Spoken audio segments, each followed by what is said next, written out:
Nós temos falado a respeito da experiência que nós vivemos como família, e a gente tem dito que toda família experimenta algumas realidades. Nós vimos 3 realidades que toda família experimenta, né? Toda família tem conflitos, toda família tem dívidas, toda família tem decepções. Isso não é novidade, ok? Isso é uma realidade que está presente na vida de todos nós, de todas as famílias, em qualquer época, em qualquer cultura, em qualquer contexto.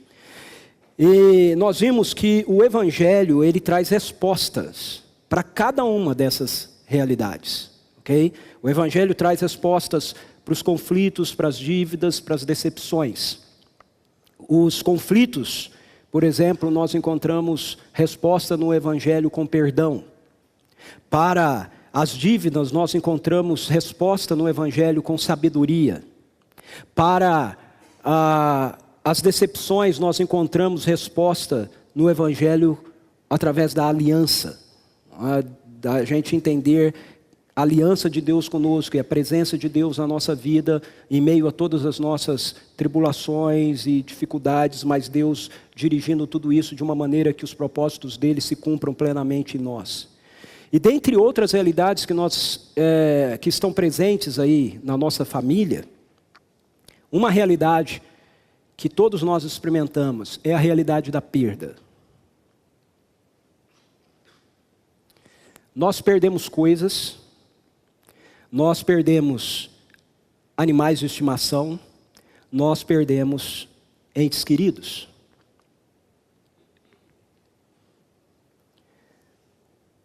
Todos nós temos perdas.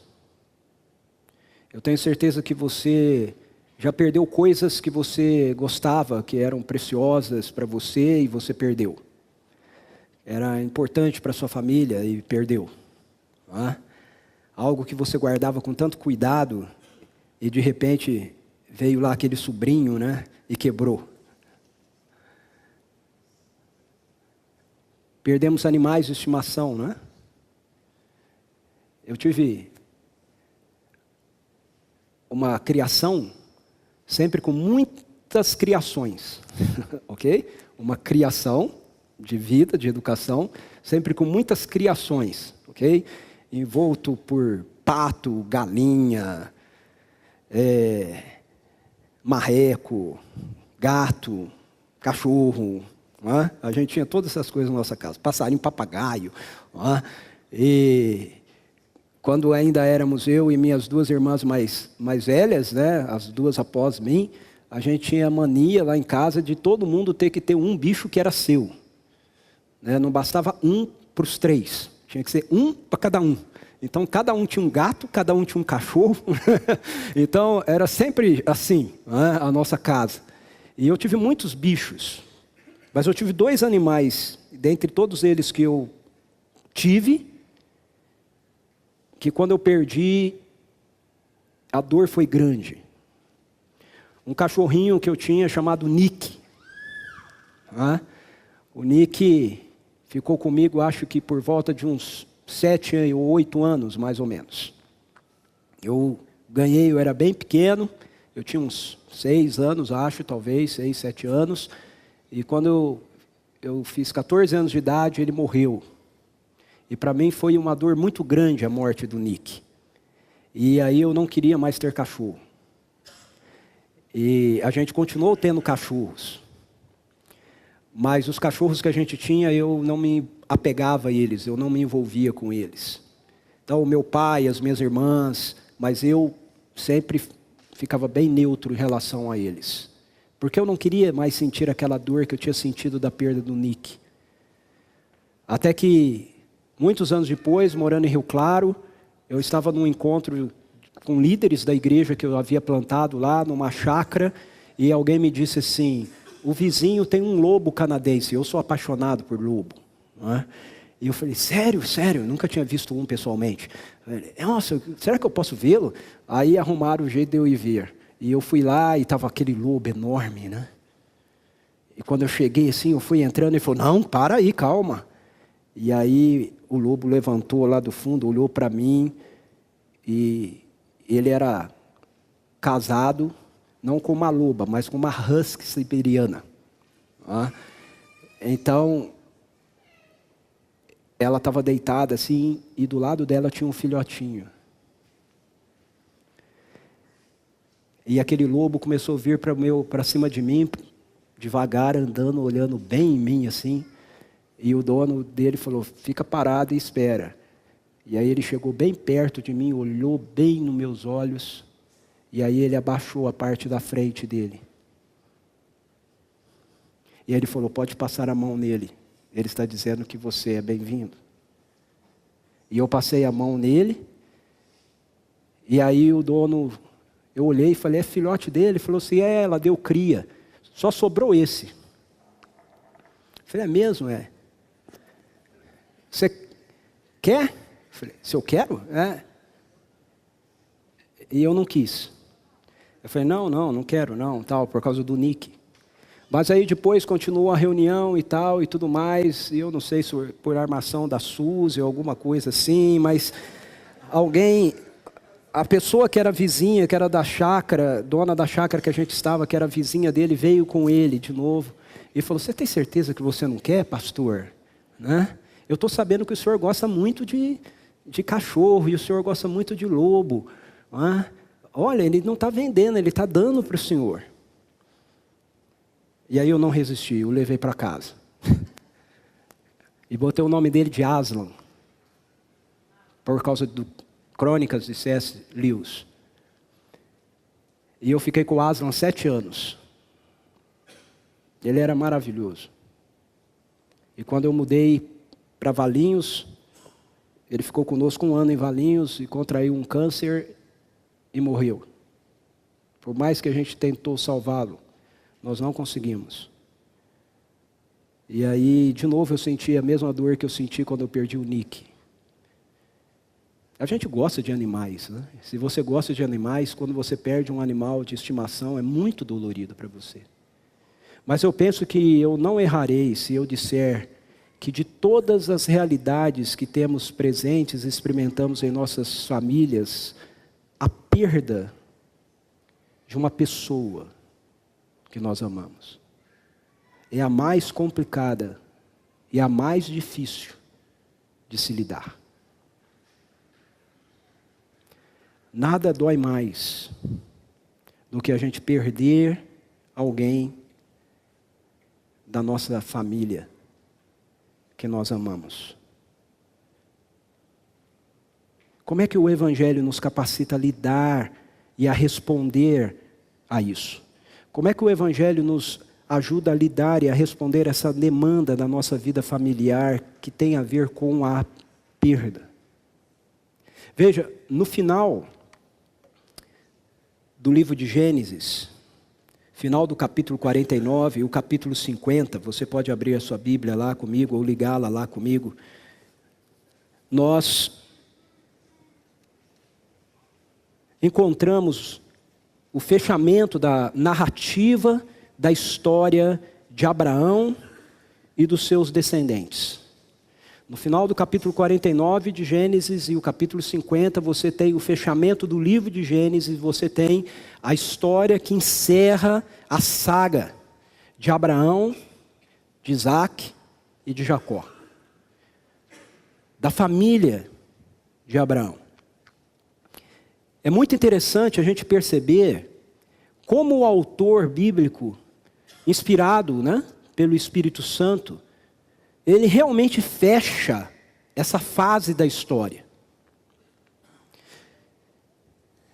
Nesse texto, que fecha, né, o livro de Gênesis, você vê que a história se findou porque a narrativa mostra para a gente a descrição da morte de Jacó, no capítulo 49, que é neto de Abraão, e no capítulo 50 mostra para a gente a morte de José, que é bisneto de Abraão. Então o livro de Gênesis, ele se fecha com a perspectiva da morte de uma geração. É como se o escritor estivesse dizendo assim, inspirado pelo Espírito Santo de Deus: ó gente, esse negócio aqui acabou. Em Gênesis capítulo 49, versos 29 a 33, é descrito assim a morte de Jacó. A seguir, Jacó deu-lhes essas instruções: estou para ser reunido aos meus antepassados, sepultem-me junto aos meus pais na caverna do campo de Efron e Tita, na caverna do campo de Macpela, perto de Manre, em Canaã, campo que Abraão comprou de Efron e Tita como propriedade para sepultura. Ali foram sepultados Abraão e Sara, sua mulher, e Isaque e Rebeca, sua mulher. Ali também sepultei Lia. Tanto o campo quanto a caverna que nele está foram comprados dos hititas. Ao acabar de dar essas instruções a seus filhos, Jacó deitou-se, expirou e foi reunido aos seus antepassados. Essa é a descrição da morte de Jacó. Jacó chamou a sua família e disse: olha gente, o negócio é o seguinte, o túmulo da gente está em tal cemitério, vocês vão lá, quando eu tiver morrido, e me sepultem naquele lugar lá. Vocês entenderam? Entenderam. Que bom. Ele estava sentado, ele deitou, recolheu os pés na cama e morreu.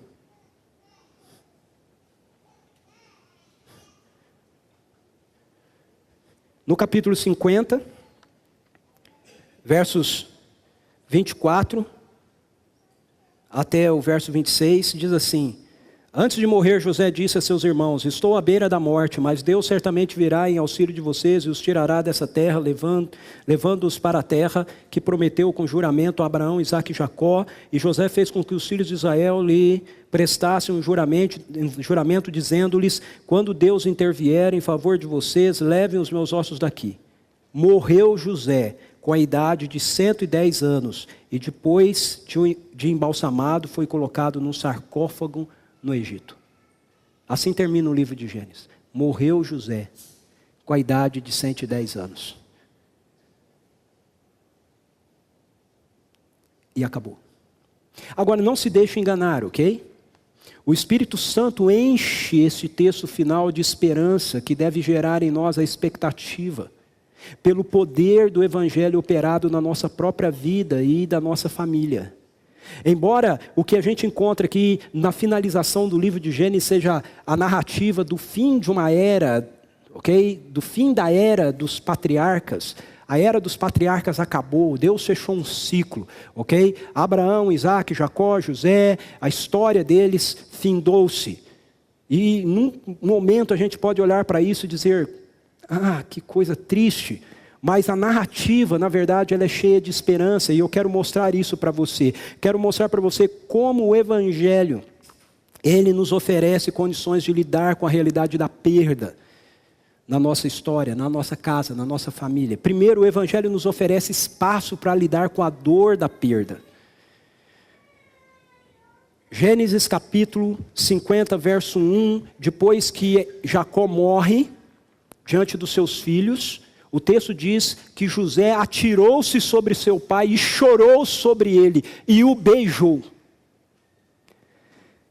Todos os filhos de Jacó estavam ali. Mas Jacó e José tinham uma ligação especial como pai e filho. A ligação que eu espero ter não com Reise, não com Yuri, não com Wesley, mas com os meus 3 filhos. Mas Jacó tinha com José. E o texto nos diz que quando Jacó morre, José o abraça, o beija, chora. Essa expressão de tristeza, de lamento, de luto, que aparece aqui no verso 1, vai se repetir ao longo do capítulo 50 mais 3 vezes. No verso 3, olha aí, no verso 3 é dito assim: levaram 40 dias completos embalsamando o corpo de Jacó, pois esse era o tempo para o embalsamamento, e os egípcios choraram sua morte por 70 dias. José chora a morte do seu pai, e depois os egípcios choram por 70 dias. No verso 10, nos é dito assim: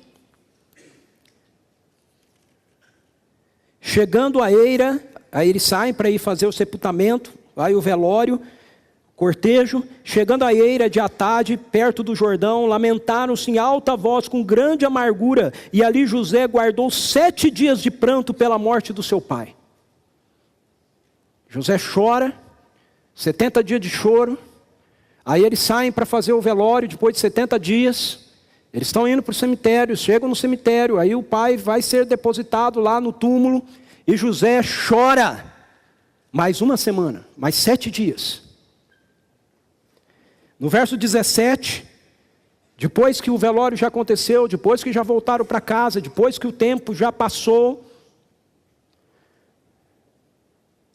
os irmãos de José preocupados com, agora que o pai morreu, José querer se vingar deles, por causa do que eles tinham aprontado com ele, vendendo ele, criam uma história de que o pai disse para falar para José não se vingar deles.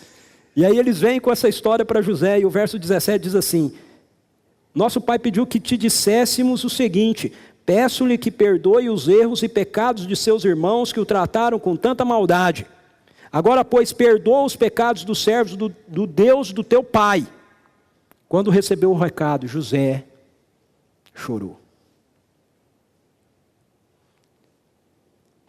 Choro, lamento.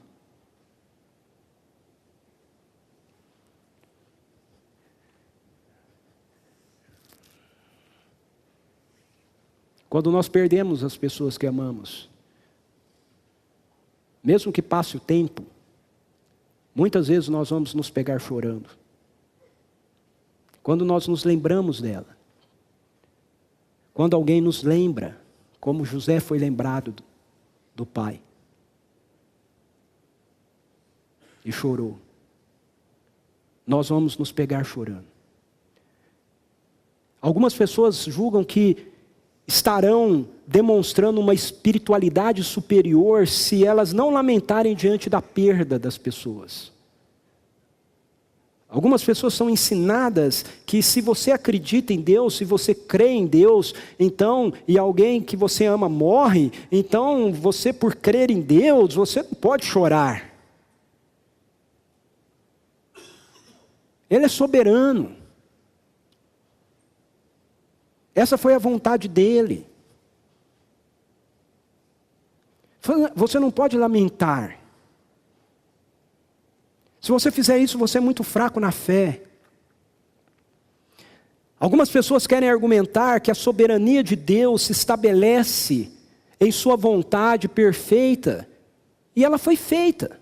Portanto, se a gente perde alguém que amamos, a gente deve se conformar com a vontade de Deus. Parece bonito, né? Mas graças a Deus não é o que o Evangelho nos ensina. Não é o que a Bíblia nos ensina. A Bíblia nos ensina que essas colocações não são o que Deus nos revela em sua palavra. A Bíblia nos mostra que a perda, especialmente a causada pela morte, gera dor. Gera dor. E como seres humanos, nós precisamos expressar a nossa dor. É reconfortante para mim ler a história de José e saber que José foi um homem abençoado por Deus, que andou na presença de Deus, esteve com Deus. Nós vimos isso aqui, Deus está com ele no palácio, Deus está com ele na casa de Potifar, Deus está com ele na prisão, Deus está com ele o tempo todo. E aí o seu pai morre e José chora. Nós precisamos nos lembrar que a morte é um atestado de que as coisas não estão ainda totalmente resolvidas deste lado de cá do mundo. Elas estão em processo, mas elas ainda não foram completamente concluídas. Veja o que a palavra de Deus nos diz, por exemplo, em 1 Coríntios capítulo 15, versos 25 e 26. Olha que interessante esse texto. O texto diz assim: pois é necessário, está falando a respeito de Jesus, da sua morte, da sua ressurreição, e aí o texto diz assim: pois é necessário que ele reine, até que todos os seus inimigos sejam postos debaixo de seus pés. O último inimigo a ser destruído é a morte. Meu querido, minha querida, você precisa grifar isso na sua Bíblia.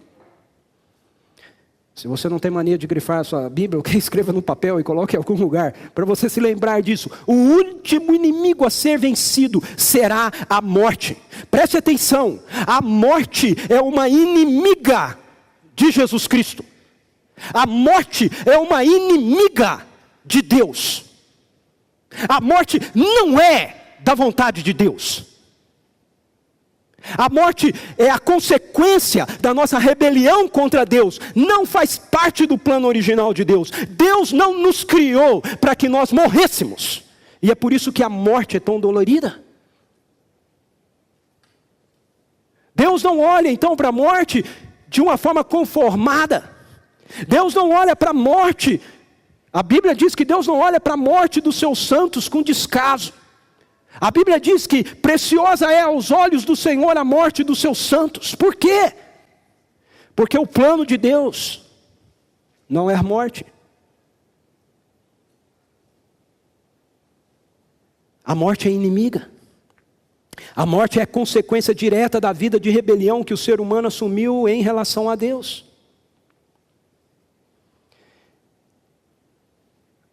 Eu muitas e muitas vezes ouvi, aprendi e até falei. A vida é assim mesmo. A morte faz parte dela. É uma consequência natural. Mas aí eu vou lendo a Bíblia e eu vou percebendo que não é isso que as Escrituras me dizem. Jesus Cristo não olha para a morte como algo natural. A morte, na verdade, é uma intrusa na criação. E ela vai ser extirpada um dia. É por isso que as Escrituras nos dão espaço para o lamento. Quando nós perdemos pessoas que amamos. Porque não era para ter perdido. Não era para ser assim. Não é esse o plano original. Até lá, até que todas as coisas sejam restauradas, até que essa intrusa seja extirpada, até lá, cada perda que temos, precisamos lamentar na presença de Deus. Nós não podemos olhar a perda e dar de ombros e dizer, isso é assim mesmo, é a vontade de Deus. Não! A gente precisa lamentar. Em João capítulo 11, nós temos a narrativa da morte de um homem que fora amigo de Jesus. O seu nome era Lázaro. Ele tinha 2 irmãs, Marta e Maria. E ele fica doente, e as irmãs mandam chamar Jesus, que está numa outra região. E Jesus demora-se ainda 4 dias para chegar lá. E quando Jesus chega, Lázaro está morto já. Ele demora 2 dias e aí ele viaja mais 2 dias. Quando ele chega lá, Lázaro já está morto e sepultado há 4 dias. E o que acontece? Jesus o ressuscita dos mortos. Como uma demonstração daquilo que haveria de vir um dia, de forma plena sobre toda a criação. Jesus ressuscita Lázaro como uma evidência de que Jesus é a ressurreição e a vida. E de que aquilo que nós estamos aguardando para o futuro é real. Mas o que eu quero chamar a atenção de você nessa narrativa, num primeiro momento, é o verso 35 que diz assim: Jesus chorou. Não é interessante isso? Jesus está conversando com os discípulos dele e diz assim: o Lázaro vai morrer. O Lázaro morreu. E eu estou feliz por não ter estado lá. Porque se eu estivesse lá, ele não tinha morrido. Quando Jesus está presente, viu? A morte não faz parte. Então se ele está lá, ele ficou doente, Jesus ia curá-lo, ele não ia morrer. É o que Jesus diz. Ele diz: que bom que eu não estava, porque assim ele morreu. E é bom que ele tenha morrido, porque vocês vão ver a glória do Pai. eu vou despertá-lo. Veja, Jesus sabia que ele ia ressuscitar Lázaro. Então por que Jesus chora?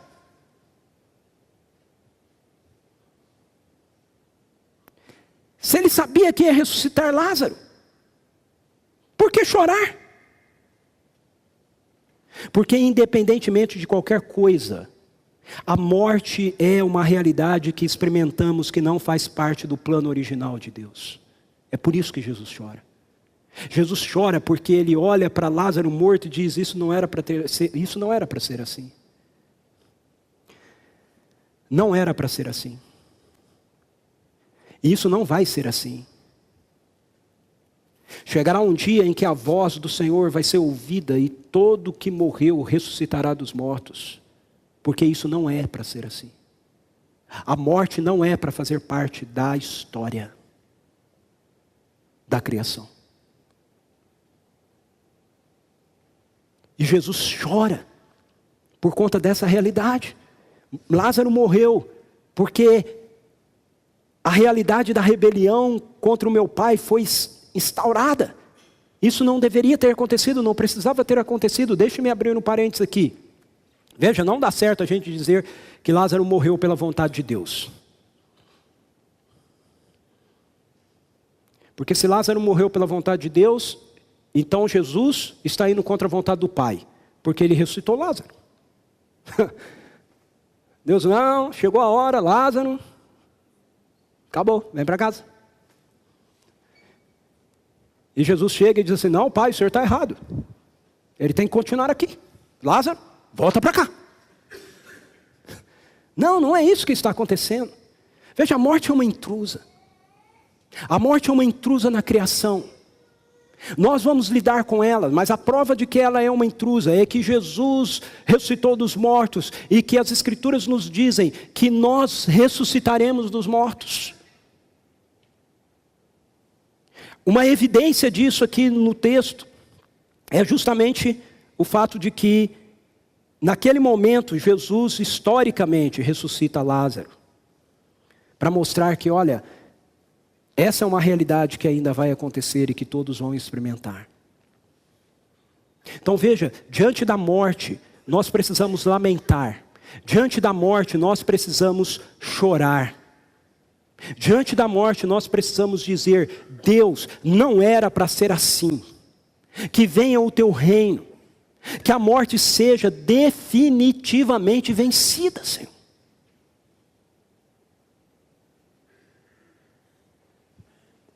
Quando eu comecei a compreender essas coisas, a minha maneira de lidar com a morte mudou. Antes eu tinha essa perspectiva, eu olhava e dizia, ok, foi da vontade de Deus, isso é assim mesmo. Agora eu olho e falo assim, Deus, isso não era para ser assim, Senhor, estou inconformado, até quando? Venha o teu reino. Jesus, levante-se do trono. Vença esse último inimigo de uma vez. Até quando nós vamos ver a morte continuar tomando vida de pessoas que nós amamos?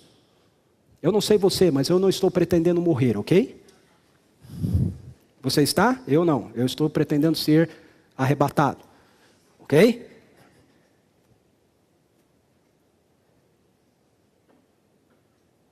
Elias foi. Enoque foi. Por que você não pode ser? As Escrituras nos dizem que vai chegar um momento em que Deus vai arrebatar a sua igreja.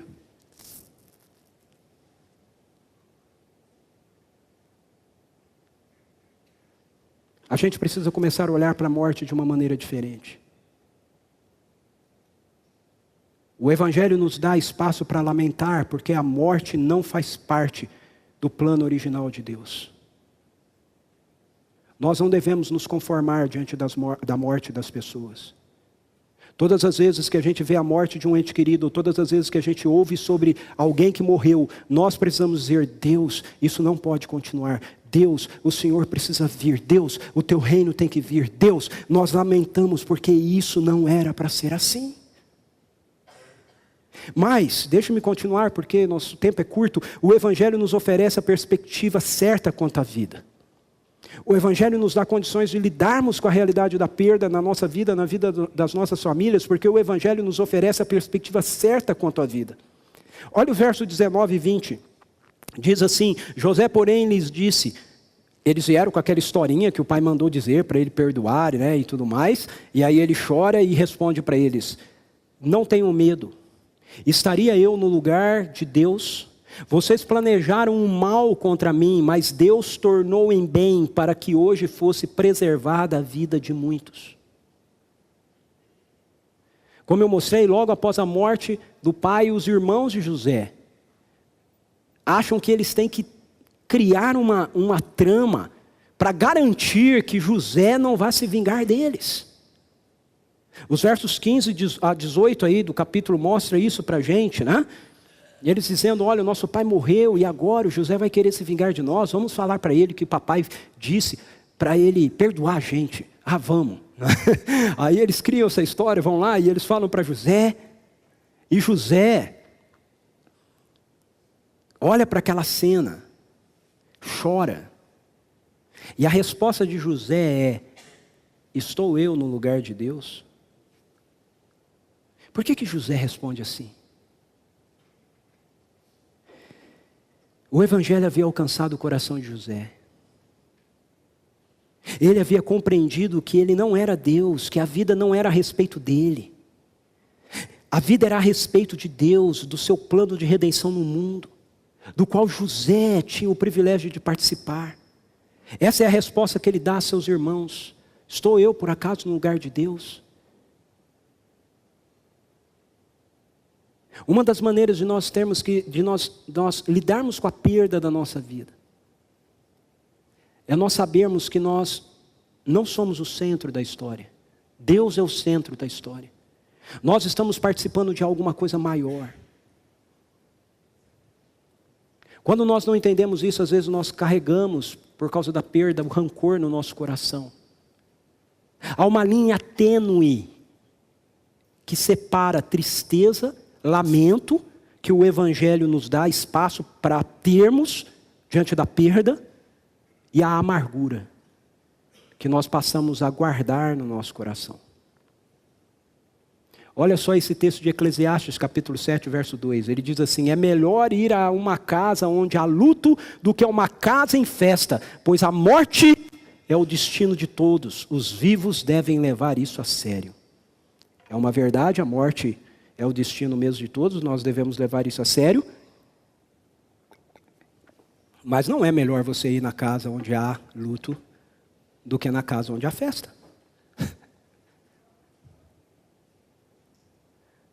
Seja sincero comigo, quem aqui prefere ir num velório no lugar de uma festa? Então por que a Bíblia diz isso? Porque o escritor de Eclesiastes é um amargurado. O escritor de Eclesiastes está sendo inspirado por Deus para registrar coisas, ok? E ele está registrando isso dentro do contexto da sua vida e da sua história. O livro de Eclesiastes, como diria um autor aí, que eu não me lembro o nome, é o livro mais azedo das Escrituras. É o tempo todo o escritor de Eclesiastes reclamando da vida. Este é um ponto de vista marcado pela amargura.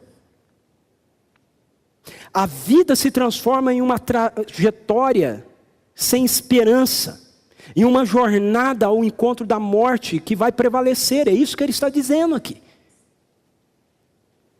Mas o evangelho nos dá outra perspectiva. O evangelho nos apresenta a vida como a realidade que Deus tem a nos oferecer em Jesus. Se a morte entrou na nossa história pela queda, a vida entrou em nossa história através da presença de Jesus Cristo. Aleluia. Mais uma vez eu quero recorrer a João 11. Olha só, perceba que onde a presença de Jesus está, a morte não pode ter domínio para sempre. Versos 14 e 15. Jesus diz aos seus discípulos claramente, porque ele fala que o Lázaro está dormindo, eles não entendem que Jesus está falando da morte, acham que ele está dormindo, então se ele está dormindo, então deixa ele dormir, porque ele está bem. E aí Jesus diz assim, o texto diz assim: então lhes disse claramente, Lázaro morreu. E para o bem de vocês estou contente por não ter estado lá, para que vocês creiam. Mas vamos até ele. Por que Jesus diz assim? Para o bem de vocês eu estou contente de não ter estado lá.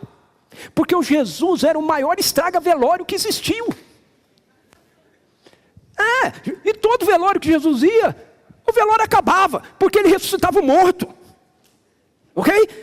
Jesus cruza com o enterro de um jovem, filho de uma viúva da cidade de Naim. E aí o enterro acaba, porque ele manda parar, toca no caixão e fala, menino levanta. Entrega o menino de novo para a mãe, vivo. E a turma, mas assim não dá, ué. E agora? A gente estava indo lá, vai pagar o caixão, hein? O caixão, não quero nem saber. Vai pagar, o caixão já estava... Jesus chega na casa do Jairo, a filha dele está morta, todo mundo está chorando, e Jesus diz, menina, levanta, e ela acorda, senta na cama. E Jesus chega na casa de Lázaro, depois de 4 dias, e diz, Lázaro, vem para fora. Por quê? Porque Jesus é o portador da vida de Deus. Onde Ele está, a vida de Deus está. E a morte tem que recuar. Marta chega para Jesus e diz assim, se o Senhor estivesse aqui, o meu irmão não teria morrido. E Jesus vira-se para ela e diz, eu sou a ressurreição e a vida. Aquele que crê em mim, ainda que morra, viverá. E aquele que vive e crê em mim, não morrerá eternamente. Você crê nisso? E essa continua sendo a pergunta dele para mim e para você. Perceba que ele não diz que a gente não vá enfrentar a morte. Ele diz que nós não morreremos eternamente. Então nós podemos até lidar com ela, até termos uma experiência com ela. Mas ela não é a última palavra na nossa vida.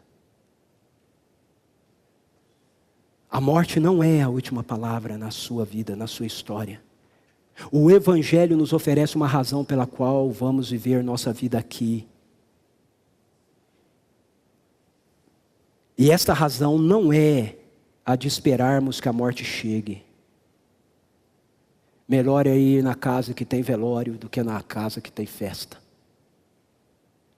A razão é a de levarmos a vida de Deus que nos é dada para tantos quantos ainda não a receberam.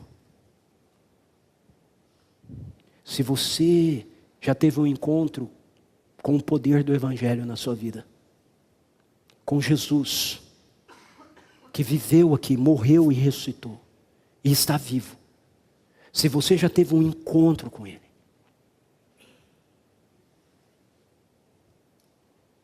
então, apesar das perdas que você tem na sua vida, apesar das perdas que eu tenho na minha vida,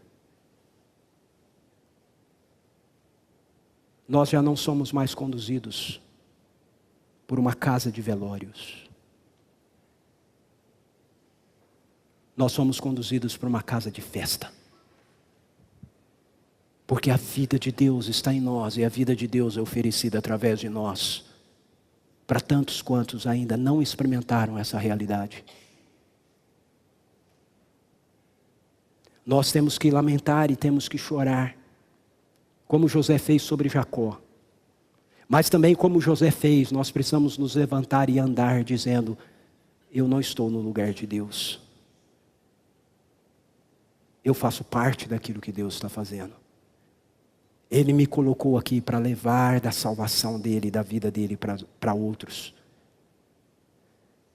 Nós não vivemos para condenar ou julgar os outros, nós vivemos para que a salvação de Deus alcance outros.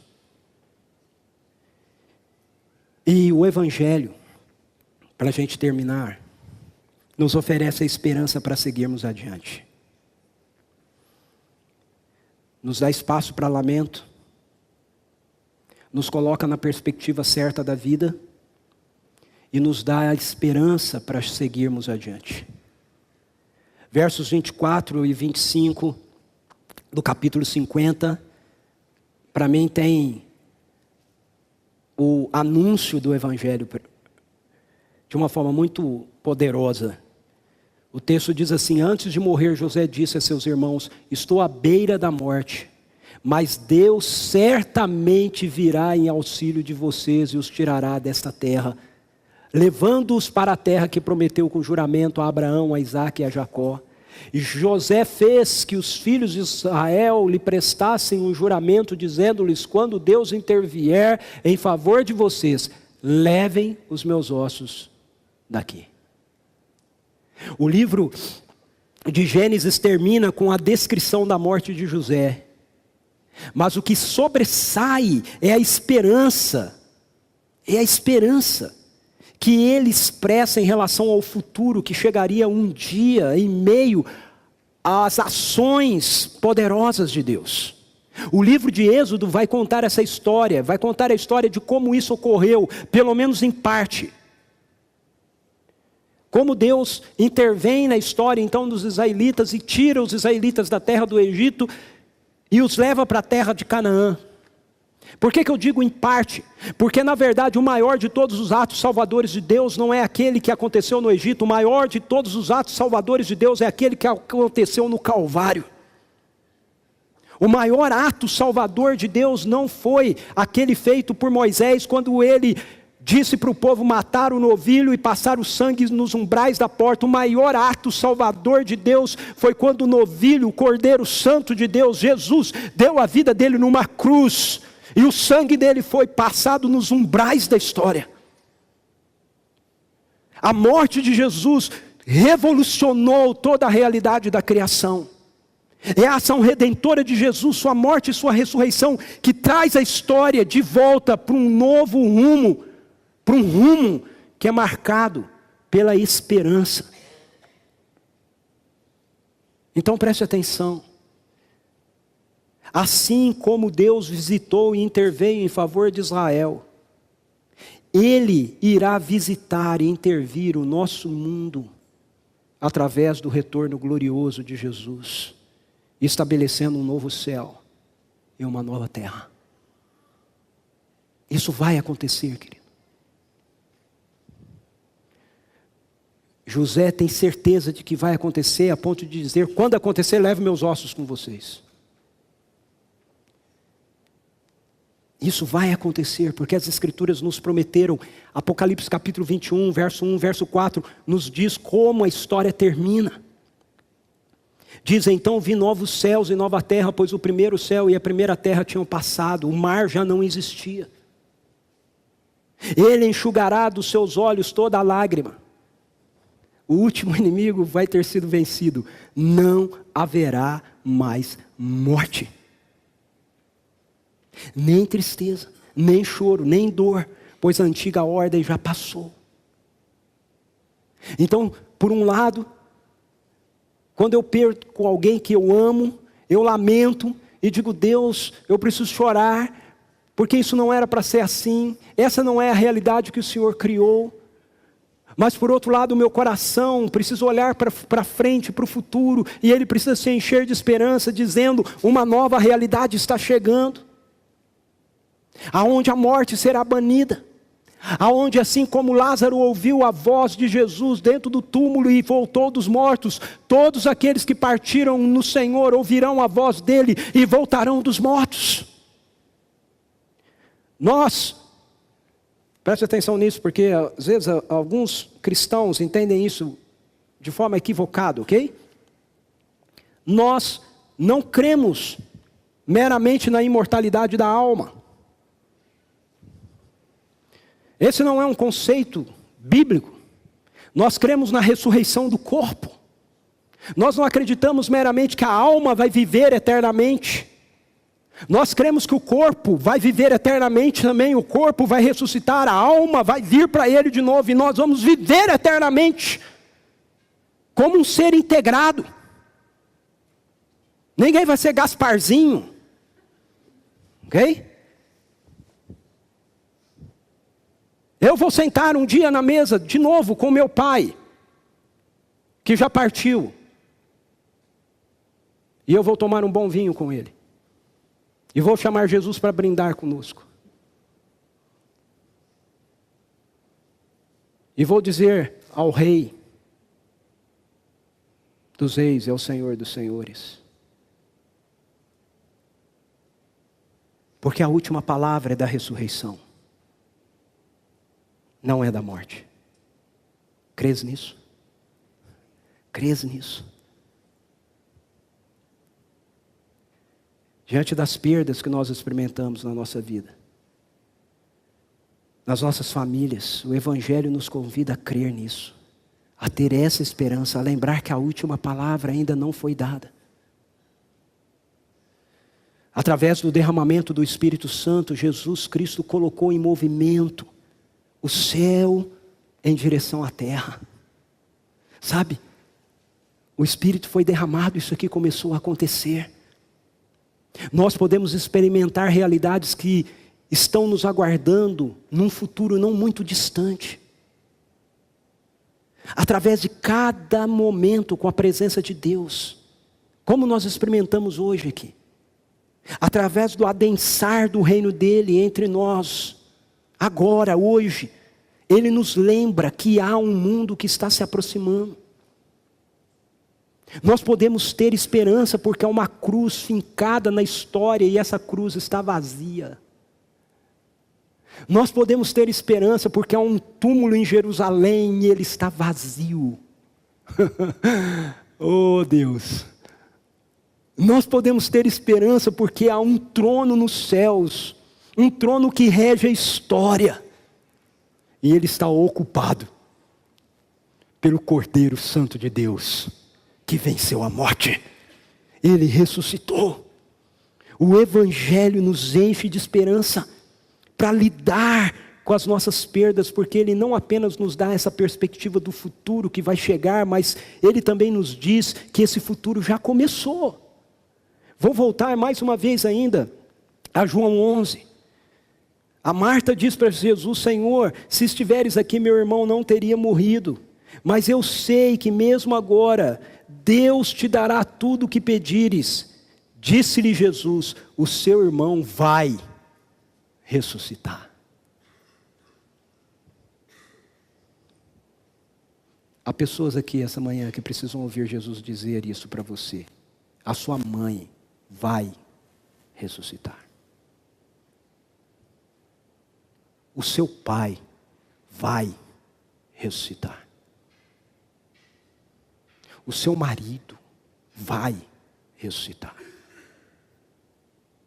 O seu filho, a sua filha vai ressuscitar. A diferença crucial entre o Evangelho e qualquer outra mensagem é justamente essa: ressurreição. Nós vivemos sob o efeito, sob o poder da ressurreição de Jesus Cristo. Esse poder que levantou Jesus dos mortos é o poder que vai levantar todos os que perdemos nele, e é o que pode levantar toda e qualquer outra realidade que nós estamos perdendo em nossa vida. Esse é o poder que pode levantar o seu casamento, que pode restaurar a sua família. O apóstolo Paulo nos diz que esse é o poder que a gente precisa conhecer. Ele diz: quero conhecer Cristo, o poder da sua ressurreição. Ele diz em Efésios 1, 19 e 20, que nós precisamos conhecer a incomparável grandeza do seu poder para conosco, os que cremos conforme a atuação da sua poderosa força. Aí ele diz assim: esse poder ele exerceu em Cristo ressuscitando dos mortos.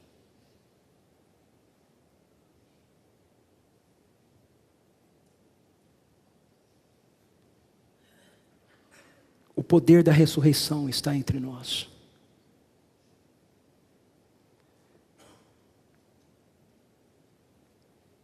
O que precisa ser tocado agora na sua vida por esse poder?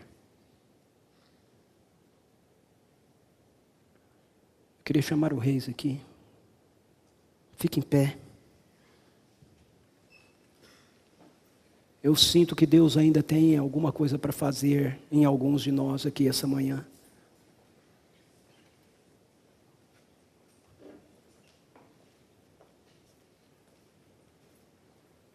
Eu sei que muitas vezes é difícil.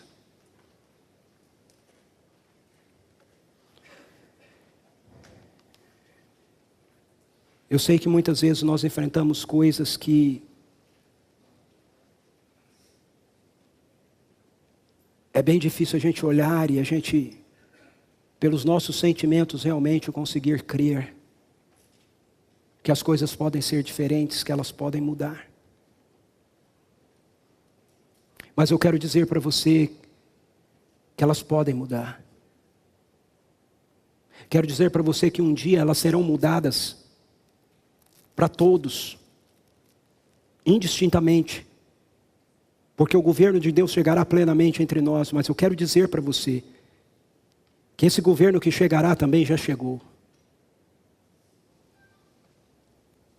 E que nós podemos experimentar agora algumas dessas realidades.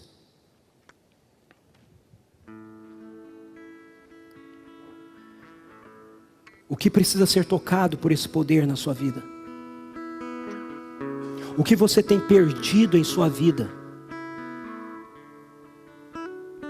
Que o poder da ressurreição precisa tocar agora. Sua saúde. Você tem andado doente, enfermo?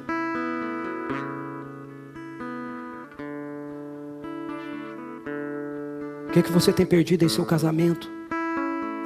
Que o poder da ressurreição precisa tocar agora. A intimidade com seu cônjuge. O diálogo com seus filhos.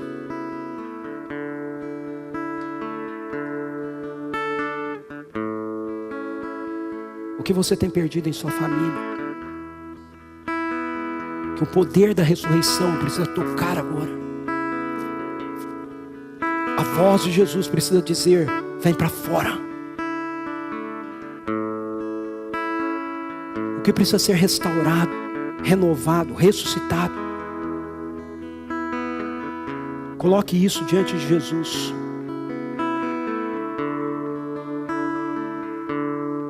Ouça Ele dizer que tal realidade vai ressuscitar. Marta, seu irmão, vai ressuscitar.